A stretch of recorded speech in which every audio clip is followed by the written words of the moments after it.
हाँ जी बेटा, कहाँ तक किया था हमने? लास्ट क्या टॉपिक क्या कराया था मैंने? सबसेट्स के बारे में कुछ बात बताई थी।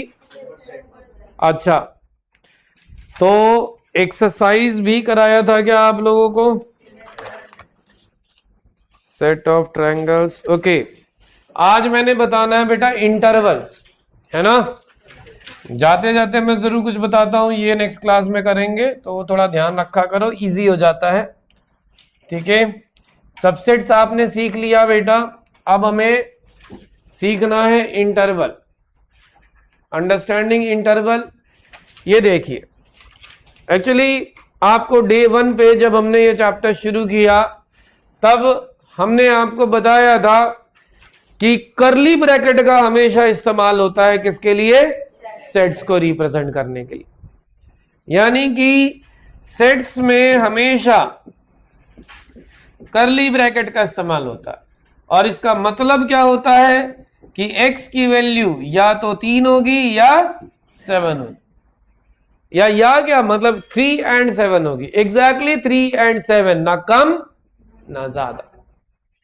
लेकिन ये इंटरवल नहीं है, ये तो मैं सेट को एक बार बता रहा हूं क्योंकि सेट से इसका कंपैरिजन करूंगा, क्योंकि बच्चों को लगता है अरे इस इंटरवल का क्या मतलब और उस इंटरवल का क्या मतलब। इंटरवल में मतलब ब्रैकेट में मतलब डिफरेंस क्या है? ठीक है, कि कभी ये ब्रैकेट लगा दो तब भी वही मतलब होता है क्या, और ये ब्रैकेट लगा दो तब भी वही मतलब होता है क्या, और ये ब्रैकेट का भी मतलब वही होता है क्या? तो नहीं। अगर ये ब्रैकेट लिखा हुआ है बेटा तो इसका मतलब ये होता है कि x कोई रियल नंबर है, इस तरह की x की वैल्यू 3 से 7 के बीच में कुछ भी हो सकती है। 3.1, 3.2, 3.3 से लेकर 6.99 तक कुछ भी, और 3 और 7 इंक्लूडेड नहीं है। ठीक है, समझ आई बात? लेकिन अगर ये ब्रैकेट लगा हुआ है तो इसका मतलब होता है कि x की वैल्यू 3 to 7 के बीच में, जिसमें 3 and 7 बोथ आर इंक्लूडेड। ठीक है, अगर हम नाम की बात करें तो इसको कहते हैं बेटा ओपन इंटरवल। क्या कहते हैं? Open interval. इस वाले को कहते हैं क्या? Closed interval. इसको क्लोज्ड इंटरवल कहते हैं, ध्यान रहेगी बात। अच्छा जी, जबकि अगर कभी ऐसा मिल जाए, बहुत ध्यान से देखना, मैं जानबूझ के हर बार नंबर सेम ले रहा हूं कि ताकि आपको डिफरेंस पता चले, क्योंकि एक तरफ ऐसा एक तरफ ऐसा गलती से प्रिंट हो गया ना, इसका अपना मतलब है। अगर इस तरह कभी भी लिखा हो इसका मतलब होता है कि x कोई भी रियल नंबर हो सकता है, इस तरह की x की वैल्यू 3 से बड़ी या बराबर हो बट 7 से छोटी हो, 7 के बराबर नहीं। ठीक है क्या? लेकिन वही अगर यही ब्रैकेट उल्टे हो,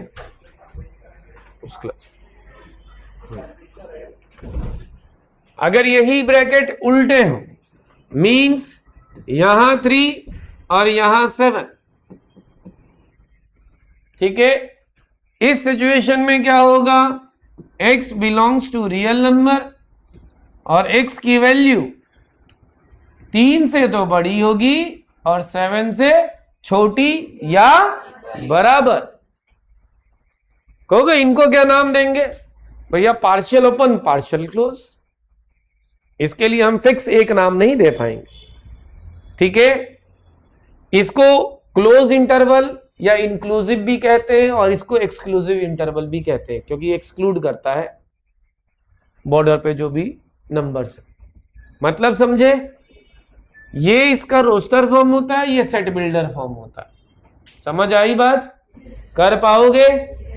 ये फटाफट नोट करो। और एनसीईआरटी है आपके पास अभी, एनसीईआरटी में देखो, इसी पे बेस एक्सरसाइज 1.3 में क्वेश्चन नंबर 5 और 6 है। जरा एक बार फटाफट करो ट्राई।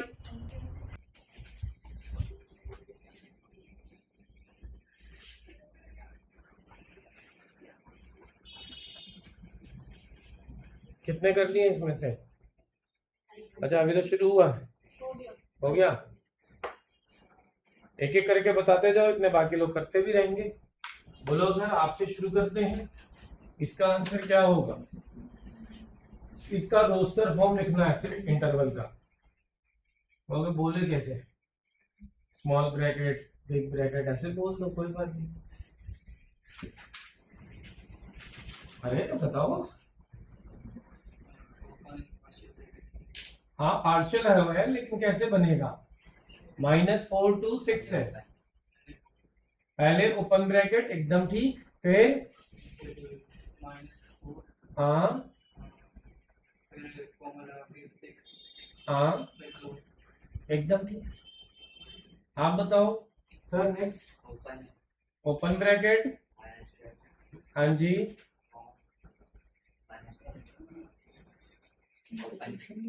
ठीक है। आप बताओ सर, बोलो। हाँ जी, इस वाले को ओपन ब्रैकेट बोल दिया करो, इस वाले को क्लोज्ड, ठीक है? क्लोज ब्रैकेट बोलो। ठीक है,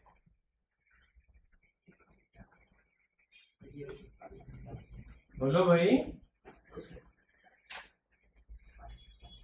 इतना टाइम लगाना बेटा? क्लोज ब्रैकेट ये 0 और 7 है। 0 है ये, 5 नहीं है, 0 है। क्लोज ब्रैकेट 0, 7, फिर ओपन ब्रैकेट, ठीक है?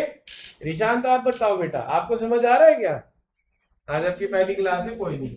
निशांत आप बताओ बेटा। ठीक है, 3, 4 clear?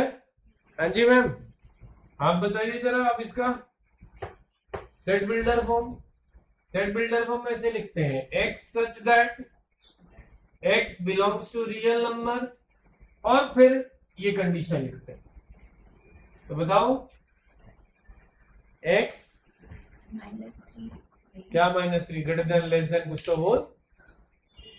x greater then -3 and less than 0। बेटा बोलने का तरीका भी सीखना पड़ेगा। -3 से लेकर 0 तक ना। इसमें ये ओपन इंटरवल है तो देखो मैंने इक्वल टू का साइन नहीं लगाया। ये आगे वाली बात तो सेम रहनी है, ये वाली x belongs to real number, ये बदलना, ठीक है? हाँ जी मैम, आप बताइए इसका answer. x greater than equal say 6 and x less than equals to, ठीक है? हाँ जी मैम।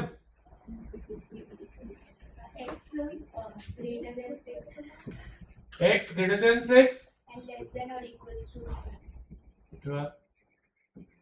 आप बताइए ma'am. x greater than equal to 20 minus 23, ठीक है, लेस देन 5। आप दोनों बच गए, आप दोनों भी बता दो, आपके लिए अलग सवाल बना देते हैं।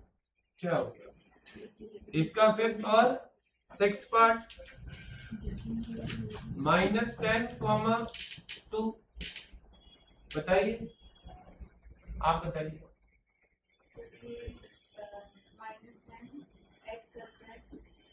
x such that x belongs to real number, उसके बाद की बात बताइए। -10। अब ग्रेटर और स्मॉलर में गड़बड़ हो जाती है, ऐसे नहीं बोलते हैं हमेशा ना, वेरिएबल को पहले बोलना, ठीक है बेटा? आप बेशक ठीक समझ रहे हो, लिख भी ठीक रहे हो, लेकिन बोलने का तरीका भी थोड़ा सीख लो, इससे आप ढंग से बता पाओगे। सबसे पहले वेरिएबल बोलते हैं x, और फिर बोलते हैं ग्रेटर देन -10, ये छोटे वाला कंडीशन, और फिर बोलते हैं लेस देन इक्वल्स टू, ऐसे बोला जाता है। ध्यान रखोगे? चलो अब आप बताओ। बोलना आप यही चाह रहे थे, लेकिन आप पहले ये बोल रहे थे -10 स्मॉलर देन x, ऐसे है ना, ऐसे बोला करो पहले वेरिएबल। ओके, अच्छा जी आप बोलो 3,7। बताओ बेटा, x greater than equals to 3, sorry, greater than और equals to 3 and and equals to 7. अरे Less than 7. इक्वल टू क्यों लगाएंगे? गया, चले आगे।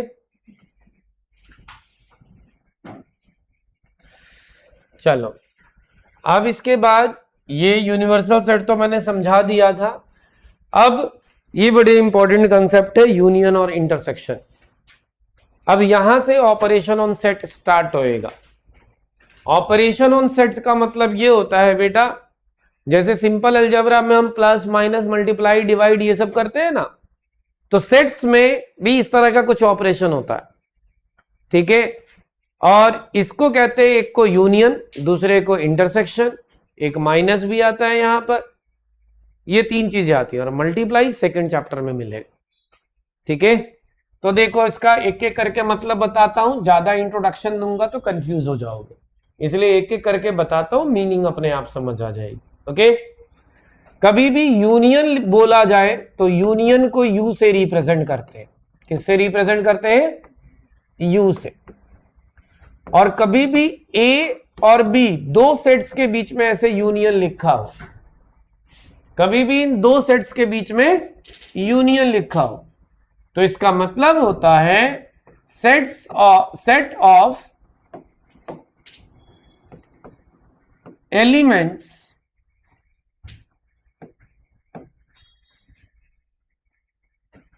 present in either set। किसी भी सेट में जो प्रेजेंट एलिमेंट है वो सारे मिलाकर क्या कहलाएंगे? यूनियन। या फिर इसी बात को ऐसे लिखा जाता है, set of elements present in at least one of the set। अब मतलब कितना भी समझा दूं, एग्जांपल से ही बात क्लियर होती है, जरा ध्यान से देखना। मान लो सेट ए तुम्हें दिया हुआ है 1 2 3 4 5 और सेट बी दिया हुआ है 2 3 6 या 2 3 9 10। ये दो सेट्स दिए हुए हैं। तो जब भी आपसे कहा जाए ना यूनियन, तो अभी मैंने ये जो स्टेटमेंट लिखा इससे कुछ समझ आ रहा है? ऐसे एलिमेंट जो किसी भी सेट में प्रेजेंट हो, ए में हो तो वो भी लिख दो और बी में है तो वो भी लिख दो। कहोगे जो दोनों में है वो भी लिख दो, मतलब दोनों के मिलाकर सारे एलिमेंट्स लिख दो, खत्म बात। यही होता है यूनियन। यूनियन को कई बार और से भी रिप्रेजेंट किया जाता है, ए और बी, ठीक है। तो अब आप क्या लिखोगे? 1 2 3 4 5 9 10, यानी ए के भी एलिमेंट लिख दिए और बी के भी लिख दिए। कोई दो बार दोनों में आ रहा है तब भी एक ही बार लिखा जाएगा, वो तो आपको पता है रूल कि एलिमेंट्स सेट्स में एलिमेंट रिपीट नहीं होते, ध्यान रहेगी बात। तो यूनियन का क्या मतलब होता है? Element present in either of the set, चाहे तो ए में प्रेजेंट हो और चाहे बी में, सारे उठा के लिख दो। समझ आ रही है बात? यहां से एकदम अलग है, ध्यान देना, समझ आ जाएगा। और यही सबसे इंपॉर्टेंट पार्ट है, यहां से शुरू होता है, यही सबसे ज्यादा आते हैं। अभी तक आप समझो एक तरह से बेसिक इंट्रोडक्शन चल रहा था। हाँ जी, समझ आई बात? अच्छा जी, और एग्जाम्पल देखो, एक एग्जाम्पल, दूसरा एग्जाम्पल देखो। एक सेट है ABCD और एक सेट है AEIOU। कह रहे ए यूनियन बी लिखो, तो क्या करोगे? सारे एलिमेंट उठा के लिख देने हैं, बस सिंपल तो यही बात है। ए के भी लिख दो, बी के भी लिख दो।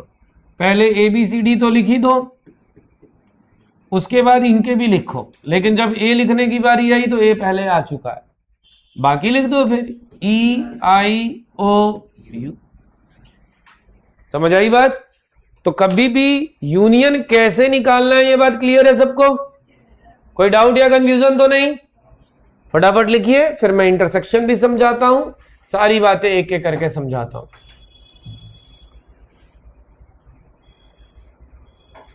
लिख लीजिए, भी रहता है तो लिख लीजिए आराम से।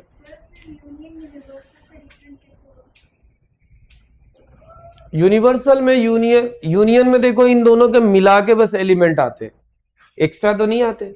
यूनिवर्सल में एक्स्ट्रा भी हो सकते, आपने नोटिस किया होगा, यूनिवर्सल में इन दोनों के अलावा भी एक्स्ट्रा भी हो सकते हैं, ठीक है, कम नहीं होंगे। और यूनियन में एग्जैक्टली इन दोनों को मिलाकर ही होंगे। क्लियर? कोई कंफ्यूजन तो नहीं किसी को? चले आगे बेटा जल्दी।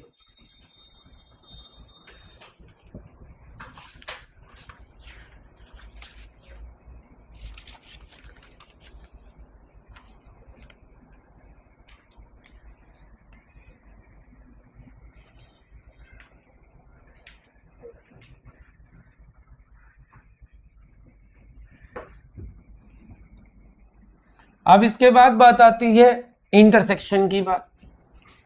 अगर हम इंटरसेक्शन की बात करें, ए इंटरसेक्शन बी हो गई, ये क्या लिख दिया आपने? इसको इंटरसेक्शन बोलते हैं बेटा। अगर कभी भी इंटरसेक्शन लिखना हो ना, इंटरसेक्शन, तो इसका सिंबल होता है ऐसे उल्टा यू, ठीक है, या फिर इसको एंड भी बोल देंगे कभी कभी हम, कई बुक्स में इंटरसेक्शन की जगह एंड भी लिखा रहता है, ठीक। अब अगर कभी भी दो सेट्स के बीच में ये लगा हुआ है तो इसको हम कैसे पढ़ सकते हैं और क्या मीनिंग होती है? तो इसको हम ऐसे भी पढ़ते हैं ए एंड बी, और मीनिंग ये होती है elements common in both the set, in both the sets, ऐसे एलिमेंट जो दोनों में क्या है, कॉमन है। कोई दिक्कत आई बात समझ में? जैसे कि एग्जाम्पल अगर इसका लो, अगर सेट हमने लिया, अभी पीछे जो एग्जाम्पल था वही उठा लेता हूं ताकि आपको डिफरेंस पता चल सके। अभी मैंने एग्जाम्पल लिखवाया था 1 2 3 4 5, ठीक है, और बी जो सेट था वो था क्या, 2 3 9 10। क्यों भाई बोलो? तो अब अगर ए यूनियन भी निकाला था तो हमने सारे एलिमेंट्स लिखे थे, और ए इंटरसेक्शन भी लिखेंगे तो क्या लिखेंगे, जो इन दोनों में कॉमन होंगे। तो इन दोनों में कॉमन क्या क्या है जरा देखना, 2 3, तो इसका आंसर होगा 2 3। जानबूझ के वही एग्जांपल लिया ताकि आपको डिफरेंस पता चल सके। साथ में इसी तरह एक दूसरा एग्जांपल लिया था मैंने, ए बी सी डी, और बी था उसमें ए ई आई ओ यू, ठीक है। तो अब इन दोनों में इंटरसेक्शन अगर हम ले लें तो देखना क्या कॉमन आ रहा है। क्यों बेटा जी? तो इंटरसेक्शन की मीनिंग समझ आई आप लोग को? फटाफट लिखिए, छोटे छोटे कंसेप्ट है, 2-2 मिनट लगाओ, फटाफट एक्सरसाइज प्रोसीड करते हैं। यूनियन, इंटरसेक्शन, माइनस और डिसजॉइंट सेट, ये 4 चीजें आप सीखोगे यहां पर।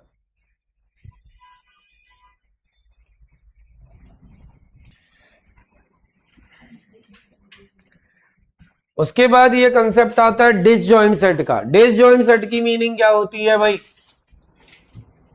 तो भैया दो सेट्स को डिसजॉइंट तब कहते हैं जब उनके बीच में कुछ भी कॉमन एलिमेंट नहीं आए। नाम ही है डिसजॉइंट, एक दूसरे से जुड़ा हुआ नहीं है। तो आप इसको क्या लिखोगे, A and B are set to be disjoint set if A intersection B is phi। दो सेट्स के बीच में आपस में कुछ भी कॉमन अगर नहीं आ रहा तो हम उसको क्या कहते हैं, डिसजॉइंट सेट कहते हैं। एग्जाम्पल के तौर पे देखो, जैसे कि A है हमारे पास 1 3 5 7 9 बेटा, और B है 2 4 6 8 10। कुछ कॉमन आ रहा है इसमें? A इंटरसेक्शन B कुछ कॉमन नहीं है, या तो खाली ब्रैकेट लिखो या फाई लिखो, ठीक है। तो such kind of sets are called what, disjoint set. Clear? फटाफट लिखो इसको, एग्जाम्पल करके इसको ऐसे लिख देना।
डन?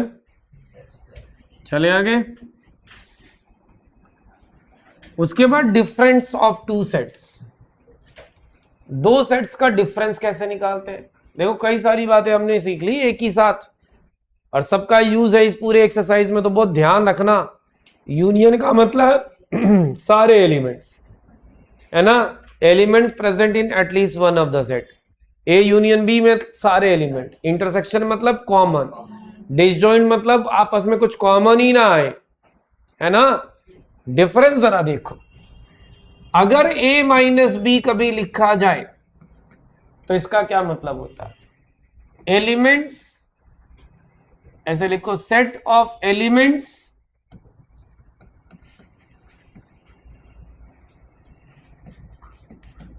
प्रेजेंट इन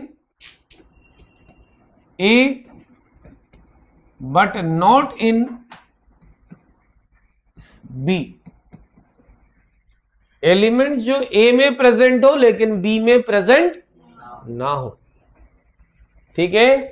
क्योंकि एग्जाम्पल बताओ जी, एकदम बताएंगे। A B C D और B B D E F। अगर a माइनस बी हम बता रहे हैं इसमें, तो a माइनस बी का इसमें मतलब होगा a के वे एलिमेंट जो b में नहीं है। तो a के कौन से एलिमेंट है बेटा जो b में नहीं है? a और c, हाँ या ना? वही अगर बात b माइनस ए की हो तो यहां पे set of elements present in B but not in A। क्यों? जो B में प्रेजेंट हो लेकिन A में प्रेजेंट ना। तो अगर B माइनस ए की बात करें तो आप बताओगे क्या आएगा आंसर? E और F। भाई B के वे एलिमेंट जो A में नहीं। समझ आई बात? आपके बुक में एक क्वेश्चन दिया भी हुआ है इसी तरह का, R दिया हुआ है, ये भी एग्जाम्पल ही है। एक एग्जाम्पल, ये दूसरा एग्जाम्पल। R कह रहे हैं सेट ऑफ रियल नंबर्स है, और Q जो है सेट ऑफ रेशनल नंबर्स है। सेट बिल्डर फॉर्म में थोड़ा सोचना कई बार मुश्किल हो जाता, तो R माइनस क्यू क्या होगा?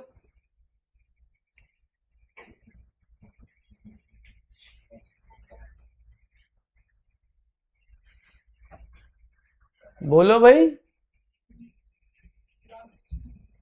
नॉन रेशनल क्या होता है? इर्रेशनल होता है। Irrational number. अरे R क्या था? रियल नंबर था। अब रियल नंबर में से रेशनल नंबर को छोड़कर क्या बचेंगे? इर्रेशनल नंबर है। हर बार ऐसे 1 2 3 4 थोड़ा ना लिखा आएगा, या ABCD। लॉजिक के लिए रेडी रहिए आप लोग। ये क्या हो जाएगा? Set of irrational number. कोई दिक्कत? करिए।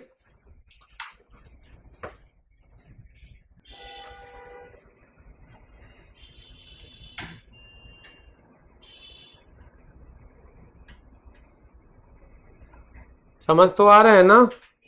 क्योंकि अब हम एक्सरसाइज प्रोसीड करेंगे बेटा। हो गया, कंसेप्ट बता दिया हमने सारा। अब एक्सरसाइज प्रोसीड करेंगे। जरा ध्यान दीजिएगा, हमें यूनियन लिखना है। तो बेटा यूनियन जब तक रोस्टर फॉर्म वगैरह आता है ना, तब तक तो बहुत आसान रहता है। कोई नहीं, सारे एलिमेंट उठा के लिख देने हैं भाई। जैसे आप ये देखो 1 3 5 1 2 3, क्या लिखे? 1 2 3 5, है ना भाई? इसका ABC और फिर EIOU, है ना? अब इसमें कैसे लिखे? तो सेट बिल्डर फॉर्म में तुम ये ध्यान देना, जो कॉमन बात होगी ना वो तुम एक बार लिखना, और बाकी जो कुछ भी लिखा उसमें और लगा के लिख दो, क्योंकि यूनियन का मतलब ही होता है और। क्यों? मेरी बात समझे मैं क्या कह रहा हूं? कॉमन बात जो भी है, x such that x is a natural number, ये तो दोनों में कॉमन है। And x is either multiple of 3 और less than 6। x is either multiple of 3